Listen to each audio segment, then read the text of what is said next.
es Deportes y Noticias. CRE Satelital.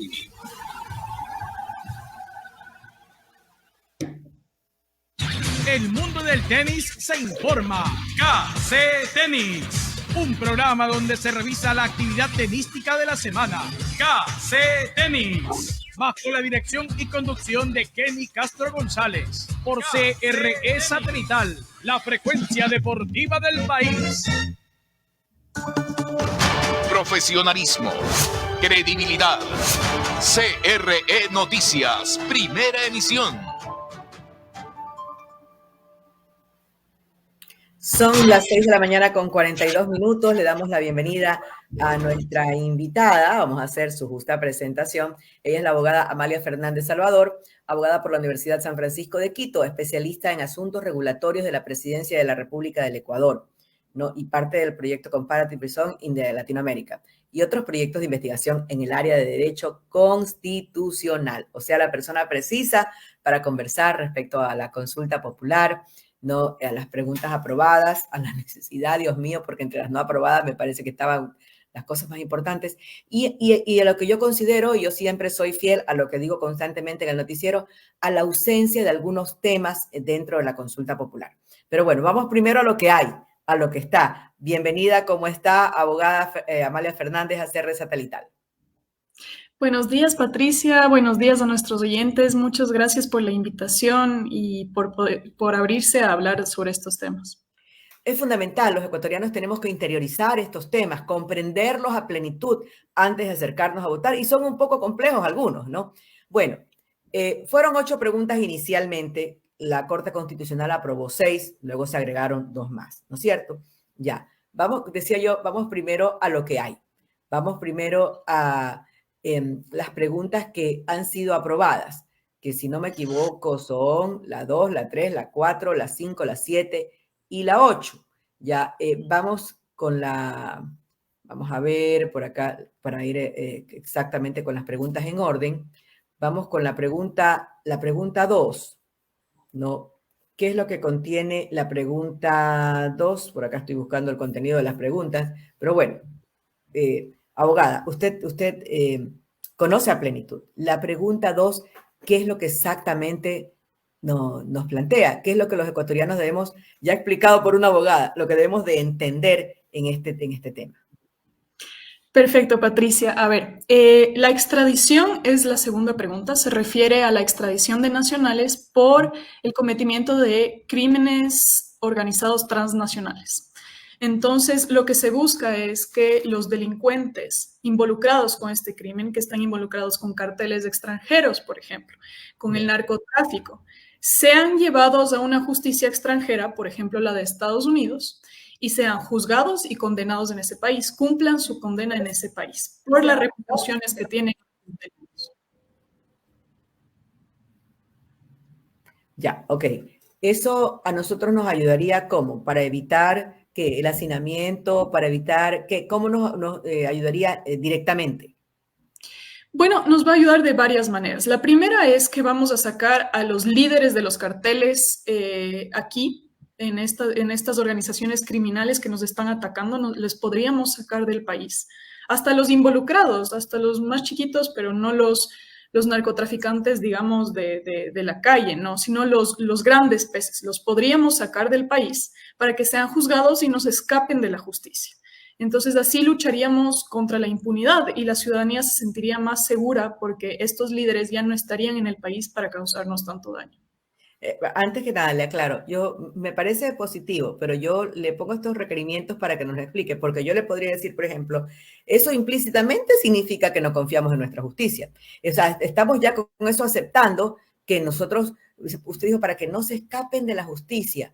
Es que esa es la sensación, ese es el sentir de los ecuatorianos. Sentimos que los delincuentes en nuestro sistema judicial se escapan de la justicia. Nuestro sistema, lamentablemente, no nos garantiza, porque si no, no encontráramos a personas que las detienen 17, 18, 20 veces. Bueno, nosotros cuando presentamos el escrito demostramos que uno de los grandes problemas que tiene este crimen, este tipo de crimen que es enorme, es que tiene todo el financiamiento posible para corromper al sistema de justicia. Entonces nosotros, para evitar eso, tenemos que pedir la colaboración de estados fuertes, democráticos, sólidos, que nos permitan combatir a este gran crimen. Obviamente, lo que conlleva estos delincuentes conllevan que han participado en estos países que van a solicitar la extradición. Es decir, un narcotraficante que ha ido a Estados Unidos o que lleva la droga a Estados Unidos, ahí Estados Unidos podría solicitar al Ecuador que lo juzgue en su país. Ahora, no quiere decir que nuestra justicia es falente, pero no está haciendo su trabajo. Entonces los ciudadanos nos sentimos ante la justicia como que no nos protege a nosotros. Y por eso el gobierno y también los ciudadanos que propusieron esto señalan como una de las vías para combatir la inseguridad directamente. Bueno, o sea, estas situaciones de que los delincuentes salen tan fácilmente y que no cumplen con lo que la justicia dice, y no es de ahora, ha sido de siempre. Lo que pasa es que antes pasaba eso por ladrón, porque se arronchaba un celular, porque ahora pasa eso por narcotráfico y por sicariato. Entonces el tema es los delincuentes que entran y salen de la cárcel como que fuera su casa, ¿no? Con la venia y porque los fiscales nunca los encuentran culpables, o los jueces, ya son por delitos más graves y se convierten evidentemente en más peligrosos. Vamos con la siguiente pregunta. ¿No? ¿Está usted de acuerdo? ¿Está usted de acuerdo con garantizar la autonomía de la Fiscalía General del Estado? Dice, para que seleccione, evalúe, ascienda, capacite y sancione a los servidores que la conforman a través de un consejo fiscal, enmendando la Constitución de acuerdo al anexo 3. Tradúzcanos al común de las personas que no somos abogados, qué es lo que nos quiere decir esto con un consejo fiscal. Bueno, Patricia, el gran problema que ahora enfrenta la Fiscalía es que quien se encarga, la institución que se encarga de la selección, ascensión de fiscales, es el Consejo de la Judicatura. Y el Consejo de la Judicatura es un órgano compuesto por abogados, pero no necesariamente fiscales. ¿Y qué conlleva esto? Que hasta el momento no se han hecho procesos de selección de fiscales. Entonces tenemos un déficit actualmente de 602 fiscales. Eso quiere decir, y lo más grave de todo, es que donde hay más déficit de fiscales, como hemos encontrado, es en las provincias donde más están sufriendo la inseguridad, que son Manabí y Guayas. Entonces, lo que proponemos es que la Fiscalía adquiera estas competencias como bien le tenía que corresponder, porque tiene que ser un órgano autónomo para que pueda proseguir con los procesos de judicialización de las personas que están en contra de la justicia. Pero el proceso se va a llevar por un consejo fiscal, no por la fiscal directamente, sino por un consejo. ¿Qué garantizamos con esto? Que los procesos de selección, pero también de sanción de los fiscales se realice técnicamente por personas que cumplen con los mismos requisitos que la fiscal general del Estado actualmente.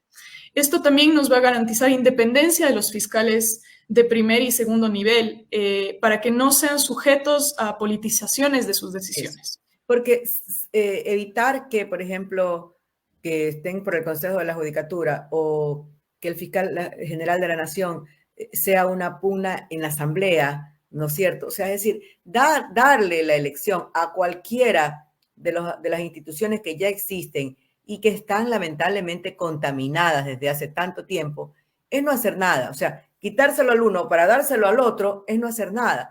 Pero para esto habría que crear otras cosas, ¿no?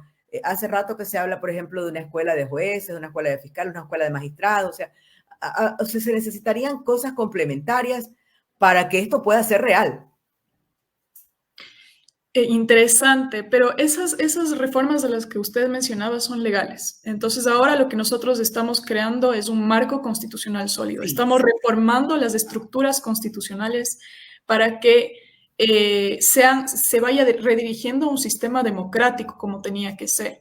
Pero si no me equivoco, una cosa, abogada, porque si no me equivoco, o sea, aquí en los análisis que yo he escuchado de muchos juristas que no tienen, no respecto a la consulta popular solamente, sino en general, que el problema es que aquí hay un marco constitucional muy interesante y a veces incluso están las leyes, pero no están los reglamentos, no está la forma de aplicarlo, entonces no quedamos más que en letra muerta. Bueno, nosotros hemos encontrado algunas particularidades de la Constitución que podían ser reformadas. Entonces, nosotros tenemos que ir a lo macro y de ahí, en un segundo momento, podríamos agregar reformas legales de plebiscito a una consulta popular. Pero igualmente, quien tiene la obligación de emitir las leyes es la Asamblea Nacional. Nosotros estamos encontrando ciertos puntos claves y muy puntuales para que la ciudadanía sea la que directamente decida, porque es la misma ciudadanía la que propuso las preguntas. Por eso le contaba que estas son reformas a la Constitución. El tema de la autonomía de la Fiscalía es extremadamente importante. El hecho de que el Consejo de la Judicatura sea quien designe a los fiscales y que no lo haya hecho desde antes de este Consejo de la Judicatura y tampoco haya sancionado a fiscales, ojo. Es decir, de varios procesos que tenía que dirigir el Consejo de la Judicatura, no ha hecho casi ninguno. Si no estoy mal, son solo 2 procesos en los que han sancionado a fiscales. Y ojo, que fiscales son también sujetos de corrupción. Es decir, el proceso en sí no está funcionando. Entonces nosotros tenemos que plantear una estructura que funcione y de ahí implementar las leyes. También mandamos a la fiscal en esta enmienda que propusimos, mandamos a que la fiscal en un tiempo emita, 1, el reglamento del Consejo Fiscal, pero también que envíe a la Asamblea Nacional la ley que tendrá que promulgarse por la Asamblea Nacional y además de eso, la Asamblea tendrá un plazo específico para aprobar. Entonces, no se podrá justificar señalando que yo no puedo aprobar porque hay muchas discusiones. No, tendrá que aprobar una ley y esa ley reformará esas competencias y así será efectivo esta nueva enmienda. Bien, ahora son ya las 6 de la mañana con 53 minutos. Vamos a aprovechar estos minutos, cómo vuela el tiempo y son temas tan importantes. Yo quiero un poco compaginar la pregunta 4 con la 6, después iremos a la 5. Dice, es que la 6 no fue aprobada. Yo veía aquí, porque la 4 dice, ¿está usted de acuerdo con reducir el número de asambleístas? Creo que al unísono los ecuatorianos vamos a responder que sí, eso yo creo, pero en todo caso, esa es la pregunta, ¿no? De asambleístas y que se los elija de acuerdo a los siguientes criterios: un asambleísta por provincia, un asambleísta provincial adicional por cada 250,000, 2 asambleístas nacionales por cada 1,000,000 de habitantes y un asambleísta por cada 500,000 habitantes que residen en el exterior, enmendando la Constitución de acuerdo al anexo 4. Lo cierto es que esto habla de la reducción de asambleístas, ¿no? Y la 6, que aunque fue negada por la Corte Constitucional, hablaba de eliminar la facultad de designar las autoridades que tiene el Consejo de Participación Ciudadana y que se la regrese a la Asamblea. A mí me parece un poco contradictorio, aunque ya no está la pregunta, ¿no?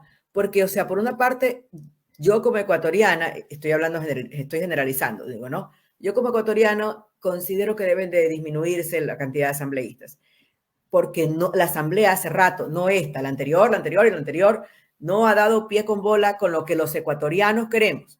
No se ha identificado en su accionar, pero resulta que quiero devolverle a esa Asamblea que ha actuado mal, quiero devolverle la potestad de que ellos sean los que elijan a ciertas autoridades. O sea, es como contradictorio. Bueno, de todas las preguntas que vienen después, o sea, la 4, la 5 y la 6 son reformas institucionales, netamente. También van a apoyar a la seguridad, pero de una manera estructural. La 4 se refiere a la reducción de asambleístas, pero también garantizando proporcionalidad. Entonces, lo que hicieron los constituyentes en un momento señalaron, bueno, van a haber 15 nacionales, 15 asambleístas elegidos por circunscripción nacional, pero sin un fundamento técnico. Y el gran problema que tenemos ahora es que un voto de un ciudadano de una provincia representa más que un voto de un ciudadano de otra provincia, lo cual es incorrecto y eso conlleva a un error en la configuración del Parlamento y también de los votos. Es decir, el voto de un ciudadano representa más que otro. Entonces nosotros reconfiguramos esto, reducimos asambleístas como es una necesidad de los ciudadanos, pero también garantizamos proporcionalidad en su configuración. Yo coincido con su posición, o sea, con el análisis que usted hace. Me parece que por fin alguien lo dice de esa manera. No es posible, así como dice usted que el voto de una persona no es posible que pese más que el voto de otro, pero lamentablemente yo siento, no soy abogada, no, pero por los casos que a diario vemos en las noticias, que nuestra Constitución, con la intención, quiero pensar, que con la buena intención de alcanzar una equidad, lo único que hizo fue marcar diferencias entre los ecuatorianos, no solamente en el voto, en muchas cosas. O sea, porque resulta que, por ejemplo, ahora para estudiar es un pecado ser mestizo. Perdón, como dicen en la calle, salado si eres mestizo, porque ya realmente con este tema de la equidad se logró más bien una desigualdad total, ¿no? Y ya no se toman en cuenta temas de capacidades, sino de grupos étnicos. Eso es lo que manda, lo que prioriza. O sea, yo siento que nuestra Constitución marcó, en vez de tratar de equipararnos a todos, de que todos tengamos las mismas oportunidades, blancos, negros, cholos, indios, mestizos, amarillos, rojos, porque habemos de todo. O sea, lo que se hizo fue castigar a ciertos grupos. Lo que usted habla de que el voto de un ecuatoriano valga lo mismo, ¿no?, que el voto de otro ecuatoriano, lamentablemente yo creo que en general en la Constitución se desdibujó. Ojalá en algún momento revean esto. Bueno, esos son derechos que están recogidos en la Constitución y no pueden ser reformados a través de enmienda. Lo que nosotros sí estamos reformando es la estructura del Parlamento. Entonces, con esto vamos a garantizar que al menos el voto del ciudadano para el Parlamento, para la Asamblea Nacional, sea igual de cada uno, igualito. Ojalá.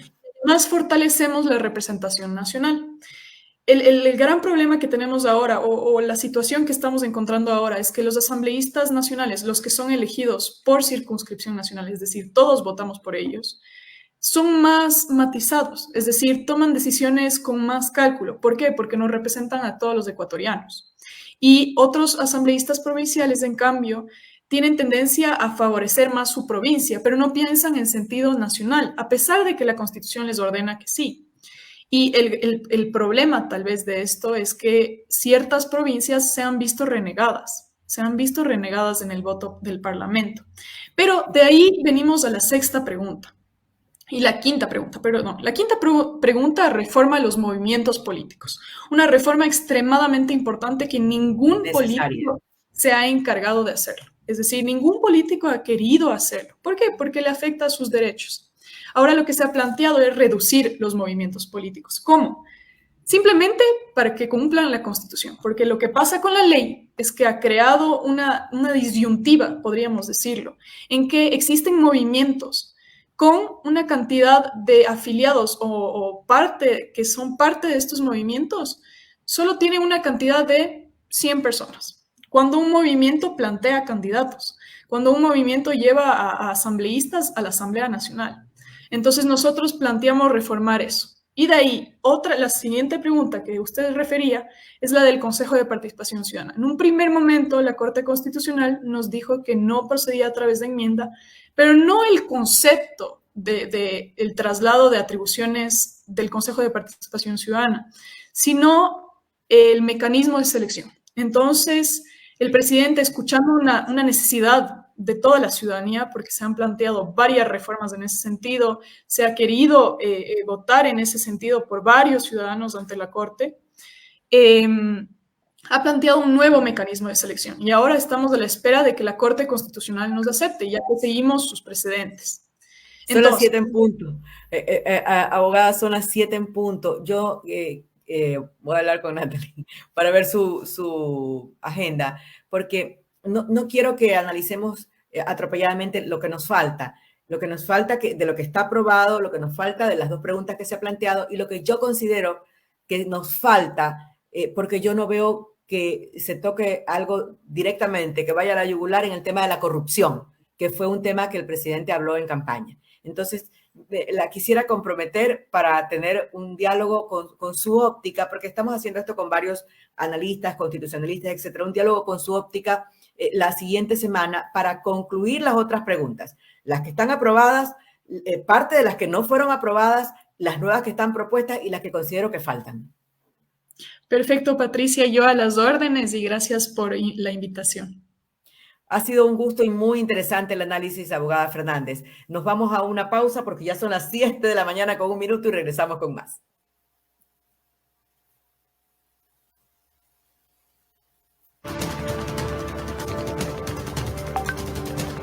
CRE Satelital. La radio. Espacio publicitario inicia ahora. La Alcaldía informa que ya puedes registrarte al programa Generación Digital. Si eres estudiante de primero de bachillerato, 10º y 9º año de colegio fiscal o fiscomisional, ingresa a www.generaciondigitalgye.com y regístrate para que puedas acceder a una de las tablets que la Alcaldía te obsequiará para que estudies y te conectes al futuro. El bienestar de la gente se siente. Alcaldía de Guayaquil.